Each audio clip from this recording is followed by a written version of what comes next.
Nissan Xmotion concept hints at aggressive looks for future SUVs. Nissan's recent concepts have sported some radical designs that have been hard to call boring. The latest concept from the automaker, the Nissan Xmotion concept, made its first appearance at the Detroit Auto Show, and the SUV is an exciting preview into the future for the brand. As a concept, the Xmotion looks like it's been styled by a gifted child who just started to play with Legos, but in a good way. Nissan's current SUVs feature round designs that don't really stand out, but the Xmotion concept doesn't have that issue. It's boxy, chunky, bulky, and rugged. It mimics the IDX sports car concept from a few years ago, but in a larger, more rugged design. We think it looks good. While radical, there are a few design cues that can be found on some of Nissan's current vehicles. The boomerang headlights, which are on the Murano, make an appearance, as does the brand's V-Motion grille, also found on the Murano. The wheels are especially unique and carry a post-apocalyptic look to them. Overall,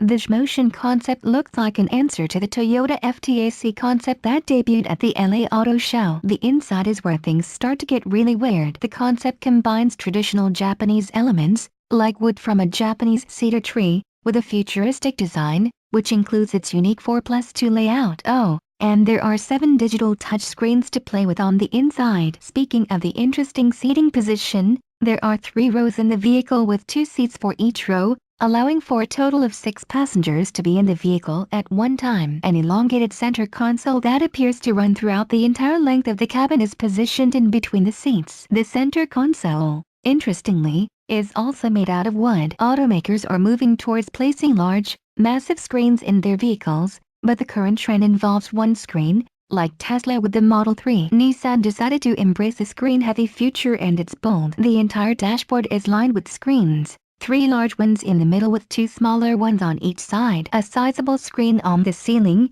which Nissan calls a digital room mirror, replaces the traditional rearview mirror. Lastly, there's a screen in the center console. The screens can be controlled by gestures and eye movements, which sounds like it would be incredibly distracting. But Nissan claims that a voice command system and intuitive controls will help keep the driver focused. The level of tech in the car doesn't stop there, as fingerprint authentication is used to start the Xmotion concept. And upon startup, an opening sequence that consists of a virtual personal assistant in the shape of a Japanese koi fish jumps from screen to screen. When the vehicle's in autonomous mode, the assistant stays on the main screen, assisting with navigation and other mundane tasks. Another major tech feature is the inclusion of Nissan's semi-autonomous ProPilot system, which should take the hassle out of driving. Nissan hasn't said anything about the Xmotion concept's powertrain, besides the fact that it comes with the brand's intelligent all-wheel drive system. There are a ton of other little features that can easily be overlooked on the car, but the best part of the Xmotion concept is that it makes Nissan relevant again, and the automaker has finally made something that we can be excited about. The concept would have fit in better with the high-tech crowd at CES, but we're happy Nissan brought the SUV to Detroit.